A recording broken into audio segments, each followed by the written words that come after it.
Good afternoon. Thank you very much, Oliver. And I won't get into the topic as Oliver has already explained. Thank you very much for joining us, Mr. El-Maayergi. Let's just get straight to it. Thank you for having me. So we've seen international banks, North Americans, etc., all walk away from financing fossil fuel projects in Africa. The question is, what is Afreximbank doing to fill the gap?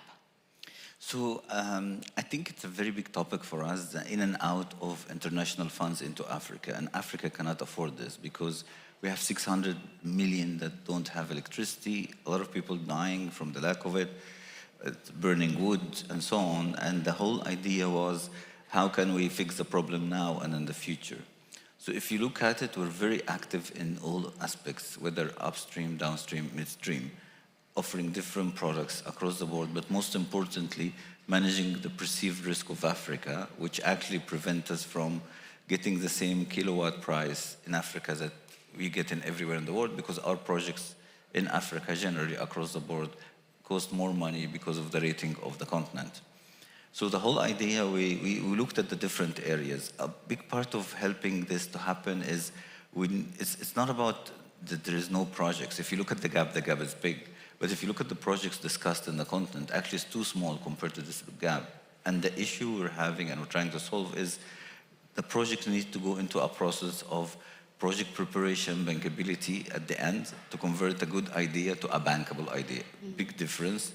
And then we work with all countries, players across the chain to find out what is the best way to fund them, financing to fill the gap. Whether in some countries we work on them on reserve-based lending and actually using their future oil extracts to finance them, which is very critical for all of us because as African countries, we're very wealthy with what we have under the ground, but this is not in our balance sheet when we get rated.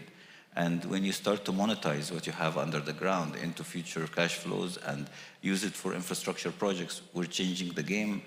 And we're doing a lot of other things like mitigating the risk, putting guarantees, even helping the traders take off the oil, give them the pre-export finance and other ways to finance them across the whole spectrum, putting a lot of business under the project finance umbrella with our expertise. And also with this trust that we give in the projects, we're attracting a lot of international and local funds to carry the load with us. So a lot of efforts, but strategically now, as you heard, we're going more strategic into the initiative of establishing the Africa Energy Bank, which is a $5 billion bank, which is quite sizable compared to most of the banks in the continent, to put a solution to it now and forever with homogeneity of support for the oil for the continent. I want to go back to something that you said in the beginning, and there's a level of hypocrisy, particularly when it comes to the global climate debate, the fact that there is the energy trilemma. So Africa has to consider security, equity, and sustainability. But there is then this accusation that by doing this, focusing on fossil fuel projects, you are locking in Africa into that dynamic. Is it fair comment, or is it actually energy sovereignty? So energy sovereignty starts with having your local capital at one point. But if you see during our Energy Bank conference yesterday, His Excellency, the State Minister of Petroleum for Nigeria, was saying, for us to transition, we have to start to have something to transition from, but we still don't have it because those 600 million people don't have electricity and so on. So to your point, yes, we have to transition. It's a very important goal for all of us living on this planet. But at the same thing, we have to transition in the context of Africa, because you have in Africa countries that dependent on oil in their GDP. You cannot just unplug it. We have people in need. We have to balance between serving them and transitioning them. And also we have to focus on getting out of mess by developing our own local capital, not only for projects, but also to fortify our banks in Africa. And this is the main issue. If you look at the Chinese banks, the European banks, the size of these banks compared to the infrastructure and oil and the whole thing there is totally irrelevant to what we have in the continent. And you see most of the states' money across Africa goes into deposits globally, And then when they want to borrow, the borrowing depends on the rating. And then when they look at their local banks to support them, since the money was not deposited there, whether adding to their equity or liquidity, they're not able to carry these big projects for them. So I think we Africans need to change the mindset first into let's strengthen our banks, local banks, multilaterals, and they will carry the load for us and will attract the foreign funds more at our terms rather than being dependent on it as our key resource. So I want to look at the interventions, particularly in upstream projects that you have. You mentioned the fact that, you know, we have to be innovative about it. Ghana's minister spoke about it. It's about regulation, looking at sovereign funds, for instance. But as a development bank, you play a very pivotal role. You de-risk some of these projects, particularly to attract a local, regional investment. But there also is, credibility problem from countries in the north when they want to invest, or even those who are here. They look at ratings agencies and look at that propaganda. So what are some of the innovative ways that you're taking? Is it, for instance, are you looking at crude oil subsidies? What type of tools are you using? So we have a huge menu of tools that now actually very actively helping those countries with, and especially how to manage the rating that, as you said. So the one that I mentioned before, how to use their oil as offtake to attract foreign funding.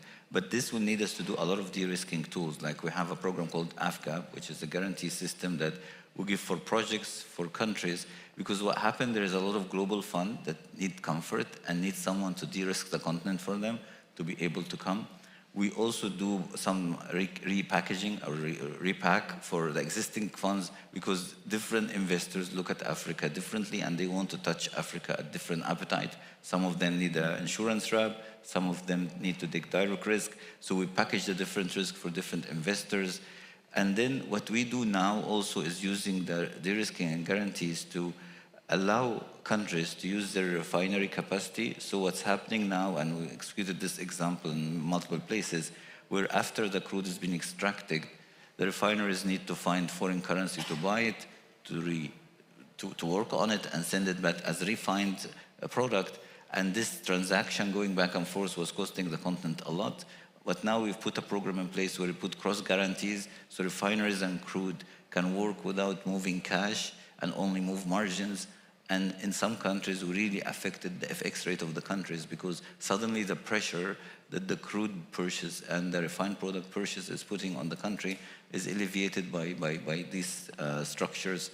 We also help traders deal with the continent by pre-export finance, back-to-back LCs, guarantees, and even off-take guarantees for their pre-funding. So we use traders' funds to finance projects for extraction in exchange for offtake, which actually avail more fund at a cheaper rate to the continent. So we have a huge menu of intervention, from exploration, extraction, transportation, pipeline, downstream, refineries, and then trading. And each point we have a specific way to ring fence the risk, bring others to participate, until we really get stronger and stronger by building this initiatives like the Energy Bank and the others. So the US Energy Department was saying they focus on the triple Ps, prosperity, partnerships, and people. So if we're to boost at least belief in what we're doing as Africa, as in owning our story in this energy dilemma, we have to drill, so to speak, down to the people, the value add. So what do you do? Do you have flagship ventures that you can point to that you say these are the rewards, whether it's long-term or not, but it will lead to better livelihoods and also local ownership? I'm talking about not just money from outside, but from internally, that people are saying here are the rewards of value. Yeah, this is a big topic for us, because we really need the long-term prosperity in every project we do. We have actually a score for this, how much effect we do in people and the continent before we take any projects. So if you look at Nigeria, for example, there's a big scene on developing the capacity to support oil from the local people. And you find this industry that we invest in and other areas have flourished in terms of how are we getting the industry supporting to oil to become localized. In the same country and other countries, we worked on a lot of transactions where we get local ownership of foreign assets, and we financed a number of them where the developed local extraction companies and so on are being supported by us to own foreign assets at the exit.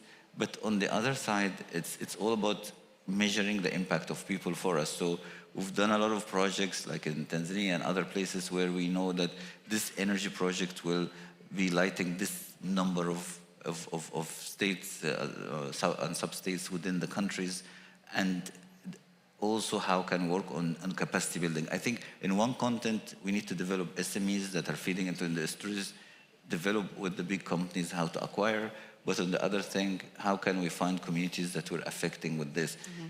Again, if we don't have our own local capital with our local banks, the maneuvering space for this for all banks will be limited. And effectively, you're saying it's legacy projects for the future.